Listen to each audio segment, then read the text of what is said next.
이 극락사 불자 여러분 반갑습니다. 이 극락사에 오니까 이게 햇빛이 화사하고 봄이 아주 가깝게 왔다는 것을 느낄 수 있습니다. 어제 그제 내린 폭설로 중부 호남 지방은 지금 굉장히 큰 피해를 입었고, 또 때 아닌 이런 그 눈으로 인해서 사람들의 마음이 꽁꽁 얼어붙었습니다. 에, 오늘 대구에 이렇게 비행기에서 내려가지고 와 보니까 여기는 눈도 안 왔고 또 날씨도 맑고 아주 평온한 그런 느낌을 받았습니다. 하여튼 눈이 많이 오고 또 기상이 좋지 않다 할지라도 때가 되니까 지금 봄이 오고 있거든요. 아무리 눈이 많이 온다 할지라도 지금은 봄입니다. 이 봄이 오게 되면은 모든 생명들이 새롭게 태어나는 것이죠. 오늘 극락사 10주년 기념법회, 극락사가 처음 터를 일구고 그리고 신도님들께 부처님의 법음을 들려준 지가 벌써 10년이 됐다고 하는 것입니다. 태어난 지 10년이 된 것이죠. 그동안 이곳 주지 스님이신 원일 스님께서 원력과 신심으로 이 절을 읽었다고 생각이 됩니다. 그리고 여러 신도님들께서 주지 스님의 뜻을 받들어 가지고 지금까지 이런 이 절을 이렇게 훌륭하게 잘 갖고 왔다고 생각이 됩니다. 이제 오늘 이런 법회를 통해서 여러 신도님들과 이렇게 불자님들과 만나게 된 것을 기쁘게 생각합니다. 오늘 제가 여러분들과 함께 나눌 법회의 법문의 내용은 연기법 세상이라는 것입니다. 여러분들 교리 공부를 통해서 또 스님의 법문을 통해서 연기법이라고 하는 것이 무엇인가에 대해서는 나름대로 이해를 하고 계시리라고 생각됩니다. 부처님의 가장 핵심적인 가르침이 연기법이지요. 근데 연기법을 우리가 그냥 이해하고 그것을 우리 실생활 속에서 그대로 수행해서 실천하지 않는다면은 그 불교 교리라고 하는 것, 가르침이라고 하는 것은 한낱 지식에 불과한 것입니다. 저는 절에 와서 나름대로 강원에서 공부하고 또 선방에 가서 정진하고 그리고 현대사회 흐름을 알기 위해서 대학에 가서 공부하면서 또 외국 유학을 하면서 많은 부처님의 경전들을 읽고 이론들을 연찬해 왔습니다. 근데 그 이론이라고 하는 것이 그대로 이론으로 머물러 있을 때에는 부처님의 가르침의 진수를 이해하고 실천했다 할 수 없습니다. 한낱 철학이나 어떤 사상 조류에 지나지 않죠.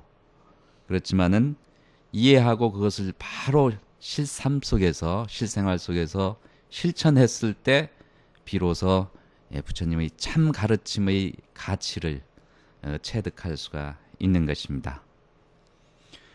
최근에 그 포교원에서 불교 교리라고 하는 책을 전면 개편해 가지고 그에 대한 집필을 제가 한 부분을 한 적이 있습니다. 그 불교 교리를 나름대로 이제 다시 정리해서 일반 불자들이 알기 쉽게 또 생활 속에서 실천할 수 있는 그러한 교재를 만드는 것이 그렇게 쉽지는 않았어요. 왜냐하면은 지금까지 나온 교재들 제가 모아서 한번 다 열람을 해보니까 교리 따로 실천 따로예요. 예를 들어서 여러분들 삼법인 잘 아시죠? 삼법인이 뭡니까? 재행무상, 재법무와 일체계고지요. 그러면 오온이 뭡니까? 색수상행식이죠. 12처가 뭡니까? 안이비설신의 색송양미초법. 이렇게 교리에 대해서 물어보면은 교양대학쯤 나오신 분들은 전부 다 교리에 대해서 나름대로 이해를 하고 계셔요. 연기법이 뭡니까? 그러면은 나름대로 이해를 해서 이야기를 합니다. 뭐 삼법인 사성제 8정도 5원 12처 18개 이 모든 부처님 핵심 교리들이 하나의 실로 끼워 맞출 수가 연관성 있게 하나로 정리될 수가 있습니다. 이 염주가 여기 있는데 이 염주를 다 그냥 흐트러 놓으면은 염주로서 가치가 없죠. 하나의 실로 끼워 놨기 때문에 108염주가 되고 이걸 돌리면서 연부를 할 수가 있습니다. 부처님 교리 가르침도 하나의 실로 꿰지 않으면은 체계성이 없고 그것을 실천하기가 어렵습니다. 그래서 삼법인 사성제 8정도 이러한 모든 불교의 핵심 근본 교리들은 바로 연기법이라고 하는 하나의 줄로 끼워 맞출 수가 있습니다. 연기법을 여러 각도에서 설명하고 강조하고 특징을 드러낸 것이 불교 교리입니다. 교양대학에서 좀 더 공부를 해보시면은 반야 공사상, 화엄 연기사상, 법계사상, 유식사상, 중관사상 아주 번세환 그리고 어려운 교리들을 교리 철학들, 논리들을 이야기합니다. 이 모든 교리들은 다시 분석해서 종합해 보면은 연기법으로 규결될 수밖에 없습니다. 그래서 경전에 보면은 연기법을 아는 자는 바로 나를 부처를 보는 자이다 그랬습니다. 즉 부처님이 깨달으신 내용이 뭔가 이렇게 물었을 때 한마디로 연기법이다 이렇게 이야기할 수가 있어요. 그래서 오늘 이 법문의 시간에는 도대체 연기법이 뭐고 그 연기법을 우리 삶 속에서 어떻게 실천해 갈 수 있는가 이 점을 중심으로 해서 말씀을 드리도록 하겠습니다. 연기법의 기본 원리가 뭐냐? 여러분들 뭐 12연기니 뭐니 이런 여러 가지 연기법에 대한 이해를 하고 계실 줄로 믿습니다만은 연기법을 너무 어렵게 생각하고 우리가 실천할 수 없는 법이라고 생각하기 때문에 그게 교리로서 우리 삶과 분리가 돼 버립니다.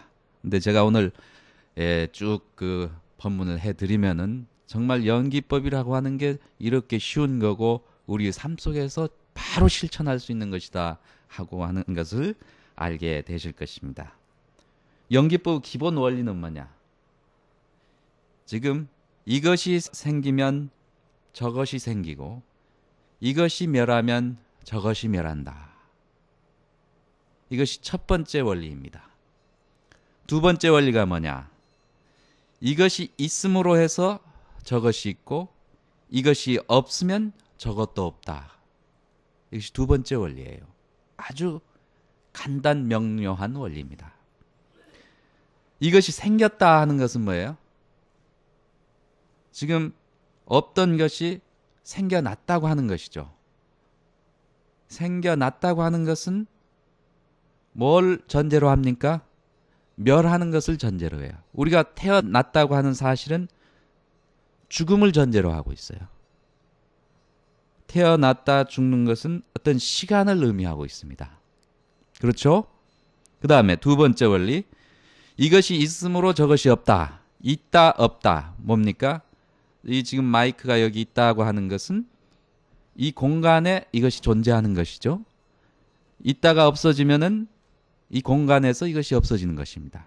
이것은 공간 연기의 공간성을 이야기하는 거예요. 그래서 시간과 공간 속에서 모든 존재들이 생겨났다가 없어지고 존재했다가 없어지는 그러한 것들이 존재의 원리라고 하는 것입니다. 부처님은 이 존재 원리를 투철하게 증득해서 깨달으신 분이에요. 근데 우리는 이 원리를 지금 머리로 이해하고 있어요. 그렇지만은 이것이 적용이 안 돼요. 응용이 안 됩니다. 그래서 지금부터 그 응용하는 연기법을 응용하는 방법을 한번 생각해 보도록 하겠습니다. 지금 우리 불자님들이 여기 앉아 계시는데 가족들 있지요? 그렇죠? 조상들 다 계시죠?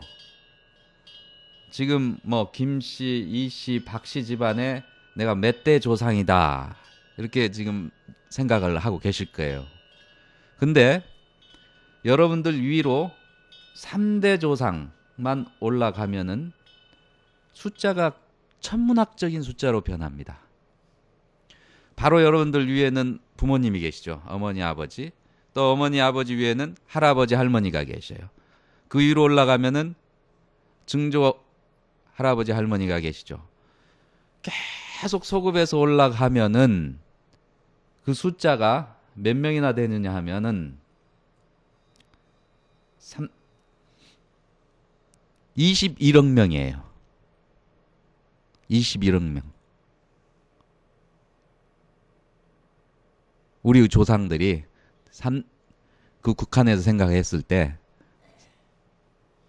3대만 올라가서 거기서 국한에서 생각하더라도 21억 명의 조상을 우리가 지금 모시고 있단 말이에요. 근데 불교에서 이야기하는 윤회를 우리가 믿고 행했을 때는 지금 여기 앉아 계시는 여러분들 중에 어느 때는 스승이 있을 수도 있었고 어느 때는 부모, 어떤 때는 또 자식으로 관계를 맺었을 수가 있습니다.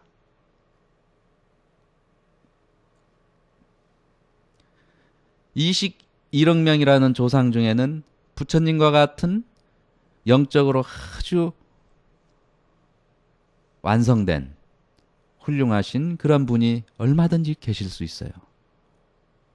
그렇기 때문에 그런 논리로 봤을 때 어느 누구에게라도 우리는 공경의 마음, 조상을 모시듯 부모님을 모시듯 공경하는 마음을 갖지 않을 수가 없어요.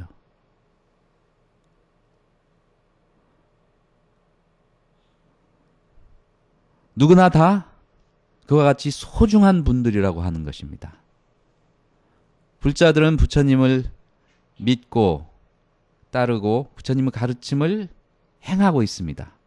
부처님은 가장 소중한 분입니다. 그 소중한 분을 모시고 열심히 생활하는 게 불자들입니다.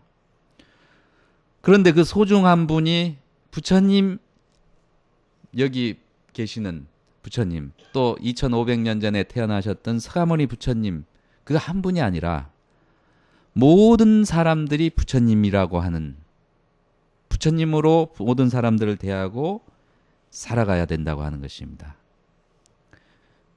예를 들어서 가정에서 여러분들이 가장 자주 마주치시는 분이, 관계를 갖고 생활하는 분이 누구예요?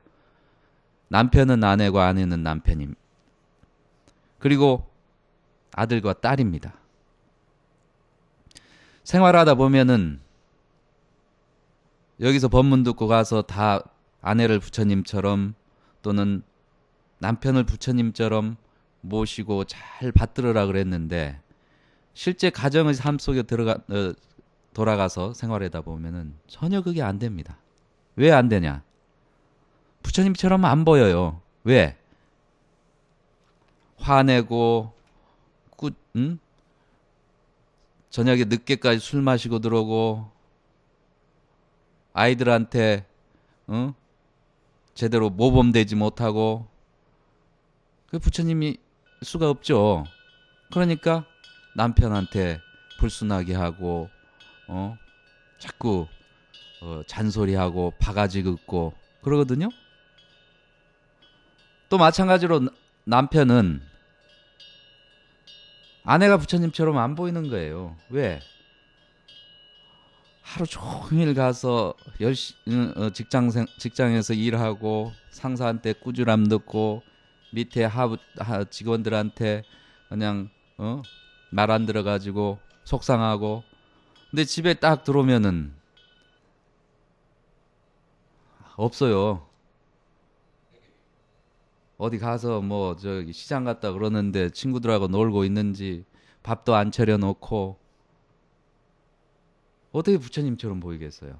안 되거든요, 그게. 근데 그렇게 되면은 부처님도 아니고 자꾸 원망하는 마음이 생깁니다.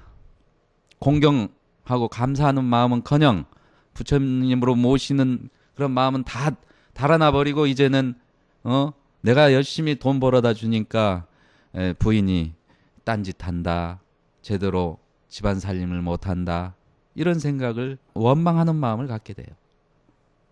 그런데 연기법 입장에서 보면은 그게 전부가 다 나로부터 출발해요. 남편이 그렇게 잘못하기 때문에 내가 그렇게 한다. 이것은 연기법을 수행하는 불자들의 마음 자세가 아니에요. 불자들은 남편이 설사 늦게까지 술 마시고 그렇게 온다 할지라도 생각을 바꿔서 해야 돼요. 왜 남편이 저렇게 늦게까지 술 마시고 늦게 들어올까? 맞아. 지금 회사에 여러 가지 어려운 일이 있으니까 바이어들 만나서 협상해야 되고 그러다 보니 술자석을 갖지 않으면 안 되고 등등 여러 가지 긍정적으로 생각을 해줄 수가 있어요. 그러니까 늦게까지 기다렸다가 오는 남편을 반갑게 맞아주고 술 많이 마셨으니까 속풀이하는 해장국이라도 아침에 끓여주고 그렇게 하면서 내가 행동으로 보여주게 되면은 남편이 스스로 생각하게 됩니다. 그래, 이게 쓸데없이 늦게까지 술 마시고 돌아오는 것이 우리 가정에 좋지 않겠구나 하는 생각을 어느 순간 하게 됩니다. 지극정성으로 그렇게 술 마신 남편을 부처님으로 모시고 봉양을 하게 되면, 반대로 또 남편도 부인이 아무리 살림을 잘 못하고 그런다 할지라도 생각을 바꿔서 정말 잘 보살피고 이해하고 포용하고 공경하고 감사하는 마음을 자꾸 내게 되면은, 그리고 아내 탓이다 이 생각을 돌려서 내 탓이다라고 생각을 하게 되면은 자연스럽게 거기서 화목이 싹트게 된다고 하는 것입니다. 이 원리는 어떤 조직 속에서도 단체 속에서도 적용하면은 그대로 효과가 나타납니다. 이것이 연기법의 첫째 실천 방법이에요. 왜? 그 원리를 아까 제가 말씀드렸어요. 우리는 모두가 다 같이 연관되어 있는 존재들이에요. 언제 어느 때 우리가 너가 나였고 내가 너였는지 몰라요. 그렇기 때문에 한 몸이라고 하는 것이죠. 근데 너와 나를 떼어놓고 잘한 것은 내 탓이고 못한 것은 내 탓이다 이렇게 돌리는 그런 마음들이 습관화되어 있어요. 그렇기 때문에 그게 잘 안 된다는 거죠. 근데 그걸 되게 하는 게 뭐냐? 연기법 수행이다고 하는 것입니다. 그래서 연기법 수행의 첫 번째는 공경과 감사의 삶을 실천하는 거예요. 모든 사람들을 다 부처님으로 보고 공경하고 감사하는 거예요. 거기서는 이유가 있으면 안 돼. 뭐뭐 하기 때문에 나는 공경할 수 없다, 감사할 수 없다. 그 이유가 들어가 버리면은 그게 실천이 안 돼요. 나라고 하는 생각이 들어가서 무화가 되지 않기 때문에 거기서 벌써 연기라고 하는 그 법칙에서 벗어나 버립니다.